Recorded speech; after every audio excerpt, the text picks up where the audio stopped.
سے نمبر چھپ نہیں سکتا. میں آپ سے یہ پوچھنا چاہتی ہوں کہ اگر فائنانس منسٹر یہ کہہ رہا ہے کہ بھئی بڑھتی ہوئی آبادی اور موسمیاتی تبدیلی جو ہے وہ اگر 2047 تک آپ نے اپنی سٹیبلٹی دکھانی ہے معیشت کی تو ان دو چیزوں کو کنٹرول کرنا ہوگا. Is that we are thinking on that kind of an issues? نہیں ہم نہیں سن رہے نا یہ ایشو. دیکھیں میں ویری فرینکلی میں انوائرمنٹ کے بارے میں تو سوچتا بھی نہیں ہوں. یہ تو امیروں کا کام ہے. ہمارے پاس ابھی کھانے کو روٹی نہیں ہے تو ہم انوائرمنٹ کی باتیں کر رہے ہیں. فار ایگزامپل آپ یہ کہہ رہے ہیں کہ میں تھر کول نہیں ڈیولپ کروں گا کہ انوائرمنٹ میں پرابلم ہے. یہی ہے نا. تو یہ تو جاہلوں والی بات ہے نا. ابھی آپ کے پاس تو بجلی یہ نہیں. تو یہ الگ سوال ہے.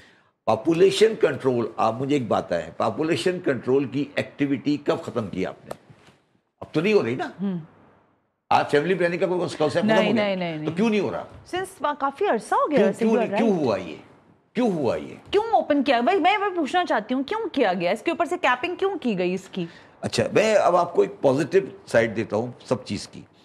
دیکھیے ضیاء الحق کے آنے کے بعد سے اور اس کے بعد سے آپ ایک فنڈامنٹلسٹ کے پریشر میں کھیل رہے تھے. اور سب سے خوشی کی بات یہ ہے کہ آپ نے کل ایک فنڈامنٹلسٹ پولیٹیکل پارٹی کے اوپر پابندی لگا دی. ہاں that is a good sign. I think یہ گڈ سائن نہیں ہے. یہ سائن یہ ریفلیکٹ کر رہا ہے کہ اسٹیٹ اپنی اتھارٹی کو انفورس کرنا جانتی ہے. انفورس کرنا جانتا ہے. بالکل جانتی ہے. سملرلی طالبان کے خلاف آپ نے ایکشن لیا. ٹھیک ہے. یہ ایکشنز آپ کے ٹرانسلیٹ ہو سکتے ہیں ریئل چینج میں. اچھا لیکن نا آپ پولیو کے خطروں پہ گولی مار رہے ہیں لوگوں کو. ٹھیک ہے نا. تو آپ فیملی پلاننگ کے بارے میں تو سوچ بھی نہیں سکتے. ٹھیک ہے. مگر میرا کہنے کا مقصد یہ کہ فیملی پلاننگ کا رزلٹ تو اوور ٹائم آتا ہے. وہ ٹائم کے بعد آتا ہے. مگر اس وقت جو بنیادی مسئلہ جو ہے, جو بنیادی کیچ ہے, کیچ یہ ہے کہ جو لوگ ٹیکس دے رہے ہیں انڈسٹری, وہ ان کا ٹیکس اتنا زیادہ ہے کہ وہ نئی انویسٹمنٹ نہیں کر رہے. ٹھیک ہے. ٹھیک ہے. ٹیکس کم کرتے ہیں تو آپ کا بجٹ پورا نہیں ہوتا.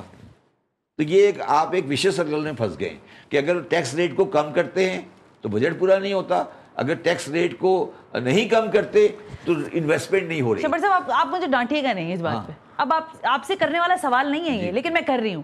دیکھیں یہ جتنی باتیں میں اور آپ کر رہے ہیں نا, یہ ہم کچھ پڑھ لکھ کے 4 جملے آپ اور بات کر رہے ہیں. آپ کا تو خیر بہت ایکسپیرینس ہے. عام آدمی کا مسئلہ آپ نے سنا نا, وہ کہہ رہا ہے چینی نہیں مل رہی مجھے, ٹماٹر 400 روپے بک رہے ہیں, فلانا ہو رہا ہے. عام آدمی آپ کو لگتا ہے یہ حکومت چلے اس پورا ایئر دے دیں, آپ کو لگتا ہے 1 سال میں کچھ سٹیبلٹی عام لوگوں کے لیے ہوگی؟ نہیں. دیکھیں پاکستان کی ریاست معاشی طور پر سن 2000 سے لے کر 2025 تک آہستہ آہستہ عام آدمی کے لیے مشکل ہوتی جا رہی ہے. اس پہ کوئی ڈاؤٹ نہیں ہے. کوئی 1 آدھ سال آگے پیچھے ہوا ہے, مگر اگر آپ ٹرینڈ لگائیں گے تو نیچے کی طرف جا رہا ہے. ٹھیک ہے. اب میرا اور آپ کا سوال یہ ہے کہ یہ یوں جا رہا ہے, کیا یہ یوں جانا شروع ہو گیا اوپر؟ نہیں ہوا. ٹھیک ہے. چلے یہ بھی نہیں ہوا, میں اس پہ بھی ایگری کرتا ہوں.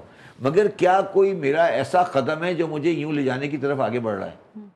یہ نہیں ہوا. یہ نہیں ہوا. یہ سب سے بڑی مصیبت یہ ہے, کیونکہ یہ جو بیٹھے ہیں, یہ جو بھی گورنمنٹ بیٹھتی ہے جا کے کیو بلاک میں, انکلوڈنگ میں بھی جا کے بیٹھا تھا, تو ہمارا پہلا سوال یہ ہوتا ہے کہ ہمارے کیش ڈالر پورے ہو جائیں. ڈالر پورے ہو جائیں. اس ڈالر پورے ہونے کے چکر میں چاہے ہمارا عام آدمی پس جائے. ٹھیک ہو گیا. لیکن ایک چیز اب میں آپ کو اس کی ایک پازیٹیو سائڈ بتاتا ہوں, جو شاید آپ کو, جو اورنگزیب صاحب نے بھی نہیں شاید آپ کو بتائی ہوگی.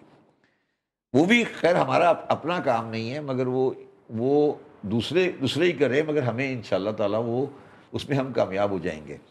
جو ہم نے ایک ایگریمنٹ کیا ہے سعودی عربیہ کے ساتھ, اس ایگریمنٹ میں ہمیں فوجی جو کی ہمیں سپورٹ ہمیں دے رہے ہیں, ہم دے رہے ہیں. اور اس پہ تو اس میں جو اکنامک کوآپریشن کا سائیڈ ہے, اس میں مجھے امید ہے کہ ہم ایک اچھی بڑی اماؤنٹ ریسیو کرنے والے ہیں. اچھا. ٹھیک ہے. اور اس اماؤنٹ سے ہم اپنا فورن کرنسی ڈیٹ اور یہ IMF کا توق اٹھانے جا رہے ہیں. پھینکنے جا رہے ہیں. توق اتارنے جا رہے ہیں. ہاں وہی پھینکنے جا رہے ہیں, توق اتارنے جا رہے ہیں. ٹھیک ہے. اچھا, مگر اس میں ایک بڑی انٹرسٹنگ بات یہ ہے, ہمارے کچھ بیوروکریٹ یہ کہتے ہیں کہ اگر آئی ایم ایف کا توق اتر گیا تو ہم بالکل اب لاپرواہ ہو جائیں گے, اس توق کو رکھیں. کوئی کام کرنے کو نہیں ہوگا نا, کوئی کام کرنے کو بیوروکریسی کے پاس کرنے کو نہیں ہوگا.